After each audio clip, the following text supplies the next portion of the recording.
Okay, I'm going to do a video on journaling. So I got myself so psyched after my last video. I decided I got to do a journal myself for the new year. And I did start before the new year because I'm very excited about it. Now, uh, what I'm doing is, you're going to see what I'm doing. I'm using prompts, pictures. Now, you could use anything. You could go outside and pick a leaf and put it in your journal and use that to generate an entry. You can take pictures from magazines or words or whatever you like, and then put it in your journal and work with it. But what I'm using now I have this here. I'm going to move this out of the way. I'm using tarot card. Well, this is a tarot deck. This is the Japaritsa tarot deck. I haven't used these cards, but I will. These are art cards from Nina Japaritsa. They're just beautiful tarot cards. And I'm going to be using these as well. I'm looking for pictures where I can, there's a lot of different details on them. Oh, my nails are terrible. Oh, well. And I'll show you what I'm going to be doing with them. So this is the Japaritsa. If you have the Japaritsa, or if you want to buy one, these are gorgeous cards. Okay, so that's one type of thing I could use. But what I'm going to use today are these Dixit cards. Now, I've never played Dixit, but it's a children's game. It's actually an children's adult game, party game, where you tell stories. And they have different decks, and this is one of the expansion decks. This is called, I got this for the holidays, the Daydreams deck, Dixit. And I've been using these cards, but I will switch them up as the months go by, hopefully, or as this book is filled. I just want to go through really fast these cards. And you can see how, I mean, they're not numbered. They're not a tarot deck. They're a playing card deck, but they're not playing cards. They're for the Dixit game, and they're just wonderful, provocative, evocative cards. And I'll show you what I'm doing with them, or how I'm using them in the journal. They have many expansion packs. This one is the Daydreams. They have the original. The original one I also got, because I did get the game, is a lot of primary colors. I like these muted colors. And again, you when you're doing journal work, you're doing with things that you like, just to point you in a direction. Well, that would be a great card to have. So I could use this one. Okay, so you get something to put in your tarot, not your tarot, in your journal. And here's my journal that I'm using. I'll show you what I've been doing. I have to make sure it's using a new setup today. So this is my new journal. What I'm doing is I'm taking a picture of one of the cards. Again, I'm a little worried that I'll be out. No, I'm still in. Taking a picture of a card, a picture, a photograph. Could be a photograph of a family member. I mean, you could use anything here. Now, I want something, I want a visual something here. And then I put it down and use this one. This one is my first one. And I have keywords, the story, and the takeaway. And so what I do is, and I also have here whether it's selected or random. When you pick cards, when I'm going to pick cards, like this one I would select, because I love that. So I would definitely use this one again, or not use it again, but use this. And this is also cool. Or you could just randomly select something. And you could randomly do this for anything. Like I could just pick this card and say, okay, this is going to be my card for the day. Now, is there value to selecting something randomly? There is, actually, because you're kind of like asking your mind to react to something and to force it to look at something fresh. So when it's random, it's a very fresh stage. Now, what am I trying to do with this situation? So here I have selected. If I have a random card, I'm going to put a random card. I'll put random, where I just pick it, throw it down, and do the journal.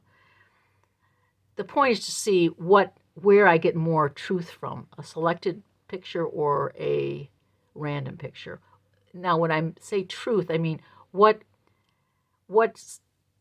entry rang true to me, help me intuit an answer, or help me intuit a lesson or something.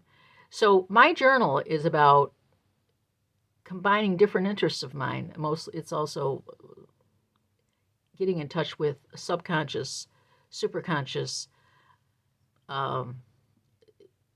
intuition, other dimensions. I mean, so I'm trying to open up to getting messages in many, many ways, as many ways as possible. And the reason why I use a picture is, pictures are metaphors, can be used as metaphors. And there's a lot of things, like if you say love, I want to meditate on love, that's fine. But it's also, the word is so strong, it's so concrete, that I feel it's better to work with something that's more of a picture that doesn't have words, where you can pick out things. So, but this is just what I'm doing with the journal, and I'm just sharing what I'm doing. I don't expect you to do what I'm doing, but just an idea that I've decided to do. So I have a picture that I selected, and I put it in the journal. This is taped in here. I just taped it with packing tape. Then I put keywords. So I look at the picture, and it can be done with a Japaritsa or with anything. It could be a family photograph. It could be anything. I look at the picture, and I just write down keywords. And sometimes, I mean, you could write down your feelings, or the colors, or the objects. So I put white peaks, swirling clouds, man thinking, wine, inspiration, peace, bluebird. And those are all the things I saw in there. So those were my key words. The only abstraction I put down, well, I put two abstractions, inspiration and peace. So I wrote those down. Now, before I did the key words, I put the picture down, and I did a clearing of my mind. I have written a book on meditation, 101 Ways to Meditate, and it talks about to get into the meditative state, there's some breathing involved, or mantras, or, and there's, 5 to 10 minutes of that. But here, what I'm doing is I'm clearing my mind for at least a minute. So I'm clearing my mind of thought. I don't want any thoughts in my head for about a minute before I start this. Now, you could do that also by other meditative techniques, with a mantra, or just with your breath work, or just with relaxing your muscles, or that kind of thing. But I'm doing by clearing my brain of thoughts. So there's no thoughts in my head for at least a minute. And I don't keep track of the minute, but it's for a while. Then I start with my keywords. I write them down. So this whole thing takes me maybe 5 minutes. Then when I finish writing my keywords, I don't reflect on them. I just go to the next section, which is story. And I do the same thing. I clear my mind for about 60 seconds or a minute or so. And then I write the story. And this is the story that I have. I was looking at the picture. Consider the keywords. He is me and I am him. We are trying to figure something out, something greater than ourselves. He is blessed. His totem bird has a message. The message is peace. So there's my little story about this guy here. And, it was just a spontaneous story. It wasn't anything that I thought about. It was just, I looked at the picture, maybe the key words, and I came up and I had my clear palette, my blank mind, and that's the story I came up with. Now, where you start processing it is the takeaway. And here's where I just started writing what the takeaway was from this page. The outside is inside. Inside can be answered by the outside. For instance, to calm down, absorb calm waters. To find an answer, ask a bird. That's my takeaway. Now, what does this all mean? Well, it doesn't mean anything to you, but it means something to me. I find meaning in this. And I was very excited because I said I had this idea, and I had the idea for the meditation in my liminal space, which is that space between awake and asleep. I get a lot of ideas, and this is where I had the idea for this journal. And I'll give you an example of another one. So here's my second one. Here's the picture. You know, you can't really see the picture with all the tape over it. I'm not going to use the tape after this. Keywords: blue, underwater, bait, top hats, groupthink, crawling over each other. And the story: in the underground, clones squirm for position. They are obsessed with their wants and money, obsessions that are never satisfied. They are in a constricted world without sunshine and no way out. So that's my story. And then my takeaway: rising to the surface is always possible, but difficult to achieve when a predominating thought is not let go. Stop the thought and look up toward the sky. In light, the world expands. So here I have, I have an idea what to do when I'm feeling constricted or when I'm feeling in a loop, thinking loops, like, we think the same obsessive thoughts that aren't pleasant. It gives it very specific instruction. Stop the thought and look up toward the sky. Now, what will I do? Well, in my everyday world, when this happens, I will be reminded to do this, and I'll look up at the sky and see if that works. I don't know. Maybe it'll work. So that's how I'm going to be doing my journal.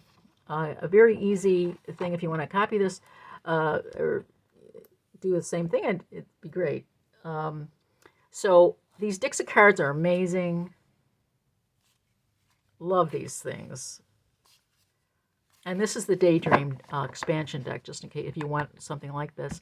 And then for tarot decks, there's so many tarot decks that are artistic. And Japarit's is one of them. Great pictures that are very evocative. So you could look at a picture and see a lot of things in it. This was out of print, but it came back into print. It's worth its weight in gold, as far as I'm concerned. Well, these are great pictures too. And you may have your own decks. You may have an oracle deck lying around, or you may have tarot decks. You may have them. Maybe you love magazines. You have a magazine lying around. Open the magazine, see what pictures you're drawn to, cut it out, put it in your journal. So that's what I'm doing for this new year. This is January 1st, 2022. Thanks for watching and have a great day.